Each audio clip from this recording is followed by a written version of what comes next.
You know what's worse than someone hurting you? It's when they hurt you and then walk away as if nothing happened. No apology, no explanation, no accountability. They smile in your face, post happy pictures online, carry on with their life like your pain is invisible. And you sit there wondering if they even realize what they did, wondering if you meant anything to them at all. But here's the part no one tells you. This is not about you. This is about who they are. People like that don't skip the apology because they forgot. They skip it because acknowledging your pain would require them to face their own behavior. And that's something their ego can't handle. So they pretend, they rewrite the story in their minds until they're the hero, and you're just overreacting. And here's where it gets dangerous. If you're not careful, you start to believe their version of the story. You start questioning yourself. Maybe I was too sensitive. Maybe it wasn't that bad. That's exactly how they win. They don't have to fight you. They just have to make you doubt yourself enough to stay quiet. I'm going to tell you something right now, and I need you to hear it with every part of you. Silence in the face of wrongdoing is not strength. If it comes from fear, but silence from power, that is the loudest statement you will ever make. Because when you stop explaining, when you stop chasing, when you stop trying to make them see the damage they caused, that's when you take back the power they thought they stole. By the time we're done here, you won't just understand why they acted like nothing happened. You'll know exactly how to handle it so they never get to touch your peace again. And trust me, when you master this, you'll never be played the same way twice. When someone hurts you and acts like nothing happened, your first instinct might be to push it down and tell yourself it's not worth the energy. You think if you ignore it, it will go away. But here's the reality. Unacknowledged pain doesn't disappear. It buries itself deep, waiting for moments of weakness to resurface. And when it does, it seeps into your relationships, your decisions. Even the way you see yourself, pretending it's not there, doesn't make you stronger. It makes you quietly crumble from the inside out. So the first step isn't pretending you're fine, it's standing in the truth of what happened. Someone wronged you. They disrespected you, they betrayed your trust, and it hurt deeply. You don't have to minimize that. You don't have to justify it. And you don't have to rush to forgive and forget just to appear like the bigger person. There is strength in saying, yes, that cut me. Yes, I felt it, because denying your pain is like telling yourself your feelings aren't valid.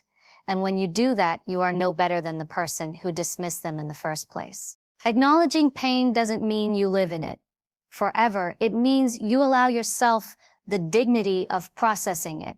That might look like journaling every detail of the moment, so you stop replaying it in your head. It might mean speaking about it with someone you trust, not to gossip, but to be heard and validated. Sometimes it means simply sitting in silence, letting the tears come, and reminding yourself you're not weak for feeling. That's not weakness, that's honesty. Here's where most people go wrong. They either get stuck in the pain, making it their identity, or they suppress it entirely until it explodes in another situation. Both are dangerous. If you hold on to the pain too tightly, it becomes the lens through which you see the world. You start expecting betrayal, mistrust, and disappointment from everyone, even those who haven't earned that suspicion. If you bury it, you walk around like a ticking time bomb, ready to go off at the slightest trigger. Neither of these paths lead to peace. They lead to emotional self-sabotage. The goal is to acknowledge the pain without giving it the steering wheel. Imagine it like this. You're driving through a storm. You see the rain, you feel the wind, but you keep your hands on the wheel, your eyes on the road. You don't let the storm dictate your direction, but you also don't pretend it's sunny outside. That's how you handle emotional hurt. You recognize it's there, you respect its impact, but you don't let it decide where your life goes next. One of the most dangerous lies people tell themselves: if they just apologize, I'd feel better. You might think closure comes from the other person admitting they were wrong, but if you hand them the power to give you closure, you're also giving them the power to withhold it. And trust me, if they were capable of the self-awareness and humility required to truly apologize, they wouldn't have hurt you the way they did in the first place. Closure doesn't come from their word. It comes from your decision to accept the reality of what happened, even if they never validate your pain. You have to understand something. People who hurt you and act like nothing happened aren't operating from the same emotional depth you are. They survive by avoiding accountability. It's their defense mechanism. If they can convince themselves they did nothing wrong, they can keep moving without the burden of guilt. That's not strength. That's cowardice. And if you expect someone like that to suddenly wake up and acknowledge your worth, you're waiting for rain in a desert. This is why your healing has to be self-sourced. It's not about proving to them how much they hurt you. It's about proving to yourself that you can still rise without their acknowledgement. Every minute you spend wishing they'd feel remorse is a minute you're letting them rent space in your mind for free. And people like that, they don't deserve real estate in your head. Think about this. The pain you feel now is real, but it's also temporary. It's like a wound. If you tend to it, it will heal. It might leave a scar, but that scar will tell a story of survival, not victimhood. And scars don't weaken you. They make you tougher. They remind you of what you've endured and what you'll never tolerate again. So how do you stop letting pain define you? You shift the focus from them to you. They cause the wound, but you choose the recovery. That means pouring your energy into things that feed your spirit, your work, your passions, your health, your growth. When your life becomes so full of purpose and progress, their absence no longer feels like a loss. It feels like subtraction of dead weight. And one day, you'll look back on this moment and realize that the pain wasn't the end of something. It was the beginning of a stronger, sharper, wiser version of you. The version who can see through fake apologies, who doesn't chase validation, and who doesn't flinch when someone tries to dismiss their worth. That's the version you're building right now. They may never say, "I'm sorry." They may never admit they hurt you. They may even keep smiling in your face like nothing happened. But that's fine. Let them. Your power is not in forcing them to see what they did. It's in showing yourself that you can live, thrive, and rise higher than ever, even when they pretend you were never broken. That's how you acknowledge the pain, without letting it define you. Indifference is not about pretending you don't care. It's not about numbing yourself or shutting off your emotions. It's about reaching a point where what they do no longer controls your inner state. That's the difference between suppression and mastery. Suppression is forcing yourself to stay calm while you're burning inside. Mastery is feeling the fire but choosing not to let it burn down your peace. When someone hurts you and acts like nothing happened, they expect one of two reactions. You explode and give them the drama they can twist against you, or you crumble and start chasing their validation to prove your worth. Either way, they get power over you. Indifference removes both options. It says you don't get to pull my strings anymore. And the beauty of it is, you don't have to announce it. You don't have to send them a text saying, "I'm done with you." You just live it. This doesn't mean you don't feel the pain. Of course you do. You're human, but you stop putting that pain in their hands. You stop giving them the satisfaction of seeing it consume you. Because here's the truth. The people who hurt you and pretend it didn't happen, they feed on your reaction, your anger, your attempts to call them out, your endless questions.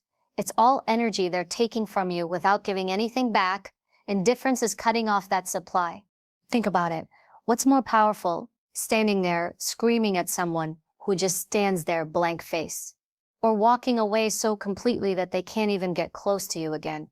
Most people think revenge is about doing something to hurt them back, but the strongest revenge is making them realize they have absolutely no effect on you anymore. That's the kind of silence that keeps people up at night. Here's the tricky part. Indifference isn't instant. It's not like flipping a switch. It comes from slowly detaching, step by step. First, you stop checking their social media. Then you stop replaying the situation in your head over and over. You start investing your time in people and activities that actually feed your soul. You train yourself to stop explaining your worth to people who have already decided to ignore it. Over time, their opinion of you starts to matter less and less. Not because you forced it, but because you've built a life so full that they become irrelevant. And let's be honest, some part of you still wants them to see how well you're doing without them. That's normal. But here's where the real power kicks in. When you get to the point where you don't even care if they see it, you're not living well for their reaction. You're living well because you finally understand you were never supposed to hand them the remote control to your happiness in the first place. People will notice your indifference. They'll try to provoke you just to see if they still have the ability to get to you. They might push your buttons, send a message, or bring up the past in a casual way just to gauge your reaction. That's when you know you've won. When you can hear their words, see their actions, and feel absolutely no need to engage. You don't fight, you don't explain, you just don't care. And the absence of your attention will scream louder than any argument you could have had. The beauty of the silent weapon of indifference is that it works in every area of life.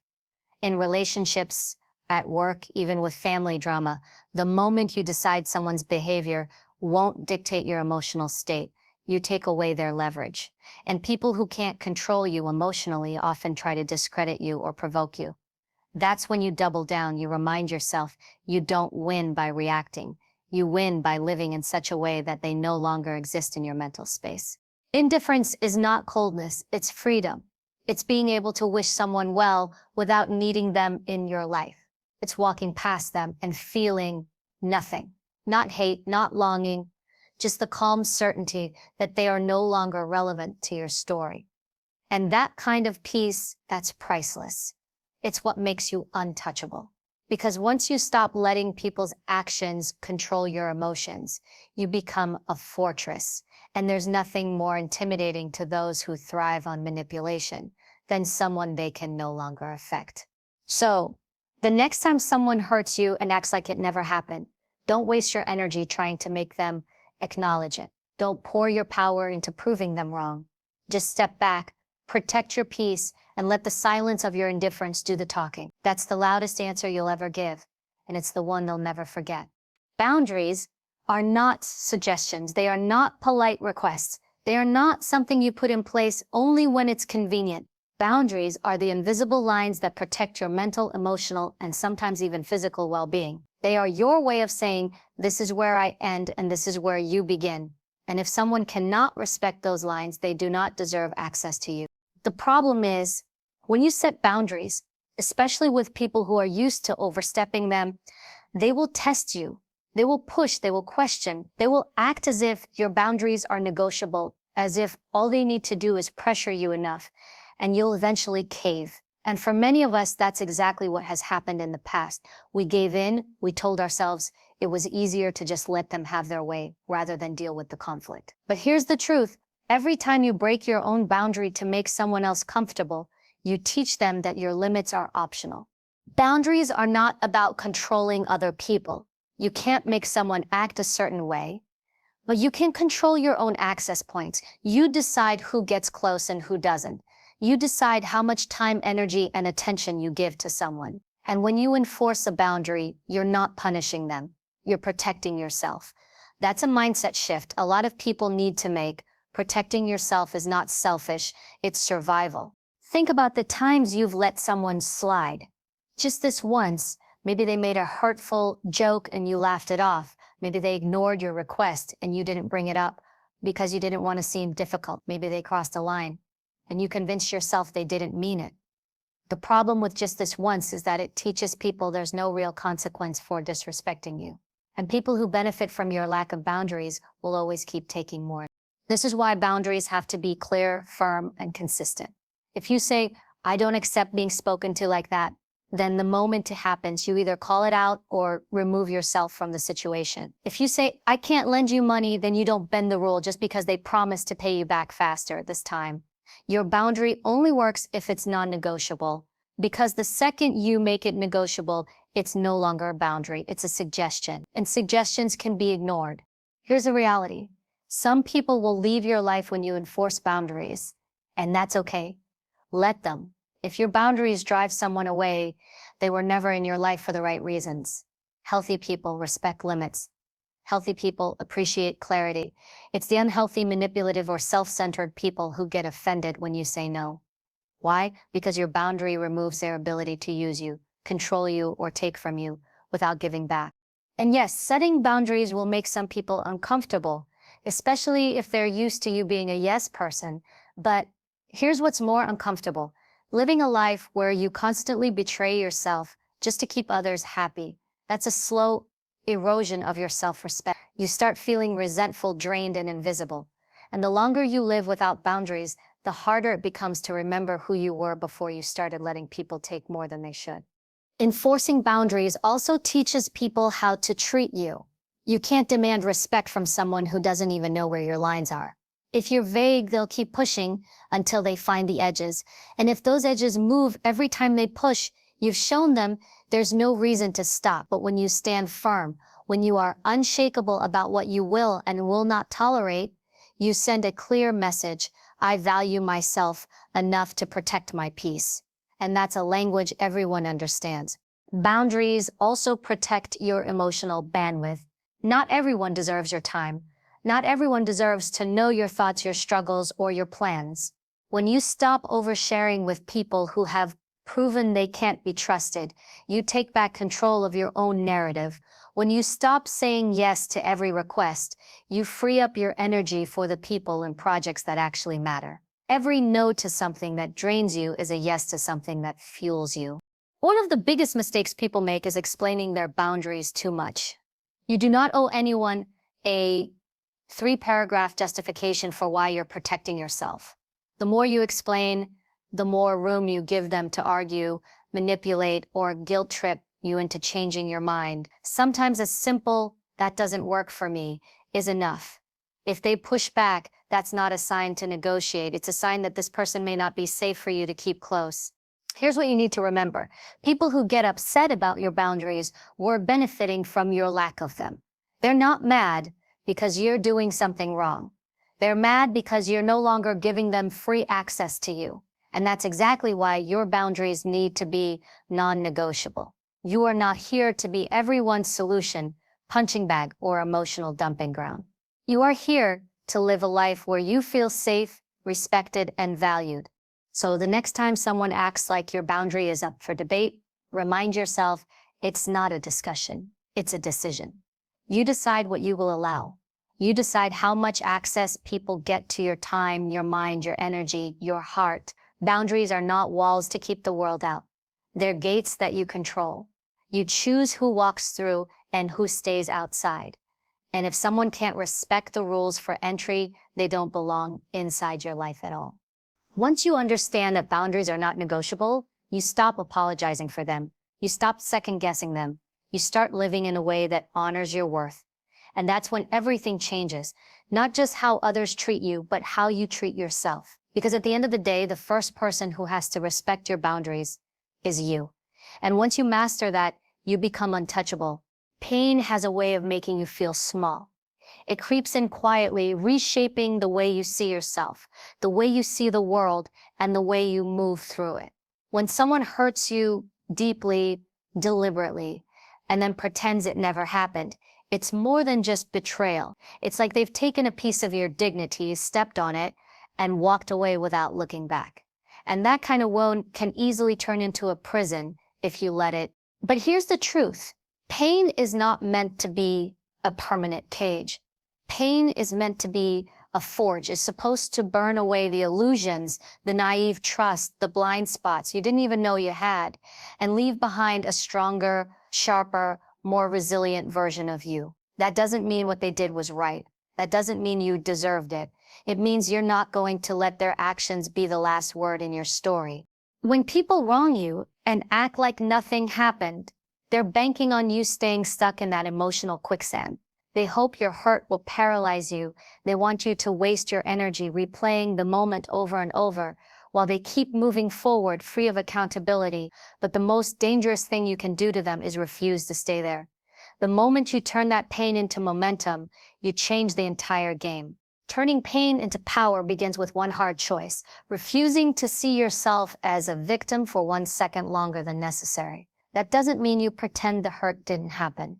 That's denial, and denial robs you of the lesson. It means you face it, dissect it, and then decide, this will not be the thing that breaks me. This will be the thing that builds me. Think about the people in history who have changed the world.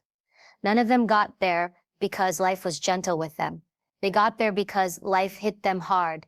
And instead of crumbling, they used the impact to launch themselves forward. The betrayal you've experienced, that can be your launch point.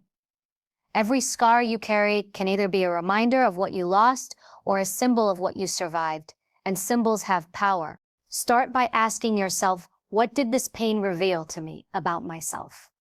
Maybe it showed you where you were too trusting. Maybe it showed you the boundaries you never set. Maybe it revealed a strength you didn't know you had. The fact that you're still here, breathing even after everything, is proof of that. The point isn't to avoid pain. The point is to make sure that pain pays you back. And yes, I said pays you back. If you're going to go through the fire, you'd better come out with gold. That means you take the energy of anger, betrayal, and hurt, and you pour it into something that moves you forward, whether that's your career, your health, your art, your relationships, or your personal growth. Pain is raw energy.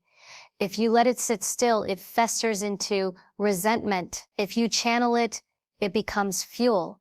Here's the part most people don't realize. Transforming pain into power makes you untouchable. Not because people stop hurting you, but because their attempts no longer control you. You become someone who can take a hit and still keep moving, someone who can lose and still find a way to win. And that level of resilience, it intimidates people who thrive on control. The ones who hurt you in the first place will feel it. They might not say it out loud, but they will know they didn't break you, and that will eat at them far more than any confrontation ever could. You see, revenge doesn't have to be loud. The best revenge is becoming everything they thought you couldn't be. Is showing up in the world with more confidence, more focus, more success than you had before they crossed you. Not to prove them wrong, because proving people wrong means you're still living for them, but to prove yourself right about who you are capable of becoming. And let's be real, this is not an overnight process. Transforming pain into power takes time. There will be days where you feel strong and untouchable, and there will be days where the memories hit you like a wave. That's normal. The goal isn't perfection. The goal is progress. The goal is to make sure that every single day you're a little less controlled by the pain and a little more in control of what you do with it. Eventually, there will come a moment, and you might not even realize it at first, where you look back at the person you were when you were first hurt, and you realize you don't even recognize them anymore. Not because they were weak, but because you've grown so far beyond that version of yourself. That's the power in transformation. You stop being defined by what happened to you and start being defined by what you decided to do about it. In the end, that's what scares the people who hurt you the most. Not that you'll confront them, not that you'll expose them, but that you'll outgrow them so completely that they become irrelevant to your life. That's the ultimate power. Not needing them to acknowledge the damage, not needing them to apologize, not needing them at all. They wanted to leave a scar. Instead, they left a mark on a warrior. And once you step into that role, once you turn your pain into the thing that fuels your purpose, there's no going back. You don't just survive, you dominate, you lead, you inspire. And the ones who hurt you, they get to live with the knowledge that their attempt to break you only made you unstoppable. Closure is one of those things we're all taught to chase after. We convince ourselves that if we could just get that one final conversation, that one apology, that one honest explanation, we would be able to put the pain to rest and move forward. We think closure comes from the other person, the one who left us, betrayed us, or hurt us, finally admitting what they did and acknowledging our worth. But here's the truth that no one tells you early enough. Closure is not something they can give you. The best closure you will ever have is living well. It's easy to get stuck waiting for someone else to make things right. You replay the last conversation in your head, rewriting it 100 different ways. You imagine bumping into them and delivering the perfect speech that finally makes them see the truth. You keep hoping they'll reach out with the words you've been waiting to hear. I'm sorry, you didn't deserve that. You meant more to me than I showed. But most of the time, those words never come. And if they do, they rarely sound the way you imagined. That's because closure doesn't actually come from their mouth. It comes from your decision to stop needing anything from them. It's the day you wake up and realize you've been holding your life hostage, waiting for someone who has already shown you exactly who they are. And if you keep waiting for their permission to move on, you're giving them power they don't deserve. Living well is the most powerful form of closure because it takes back that power. It says, you hurt me, but you did not end me. You are part of my story, but you do not control how the rest of it is written. It's not about pretending you weren't affected. It's about refusing to let your life be a monument to the pain they caused. When you choose to live well, to take care of your mind, your body, your dreams, You send a message without ever having to speak. You are no longer the center of my world. People often confuse living well with just looking happy on the outside, smiling in photos, posting glamorous updates, acting like you've moved on while you're still broken inside. That's not living well. That's performing for an audience. And if you're doing it to be seen by the person who hurt you, you're still living for them. True living well is quiet. It's private. It's when you're sitting alone in your home, no camera on you, no one watching, and you feel peace in your own skin. It's when you stop checking their page, stop waiting for their messages, stop wondering what they think of you. That's when you've really taken your life back. The beautiful thing is, living well doesn't require grand gestures. It can start with small, intentional acts, getting up earlier to take care of your health, investing in your passions, surrounding yourself with people who genuinely value you, learning something new, creating something you've always dreamed of. These aren't just distractions. They're the bricks you use to build the life you deserve. And every day you invest in that life, the person who hurt you fades further into the background of your story. And here's the irony. When you live well, you often get the reaction from them you thought you needed in the first place. Maybe they notice, maybe they reach out, maybe they wonder why you don't seem to care anymore. But by then, it won't matter, because the truest sign that you've found closure is that their opinion no longer has the power to change your day. Their approval is irrelevant. Their absence is no longer a hole in your life. It's just empty space. You filled with better things. Living well as closure also robs them of the satisfaction they may have gotten from your pain. Some people hurt you and expect you to fall apart, to spend months, even years, tangled in anger, bitterness, and grief. They think you'll never truly recover. So when you rise, not in spite of the pain, but because of it, you prove them wrong without even trying. And that quiet victory is sweeter than any angry confrontation could ever be.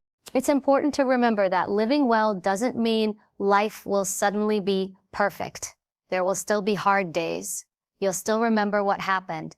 But the difference is in the weight of those memories. They no longer crush you. They no longer dictate your choices. They become a chapter you can turn back to without being pulled into the story again.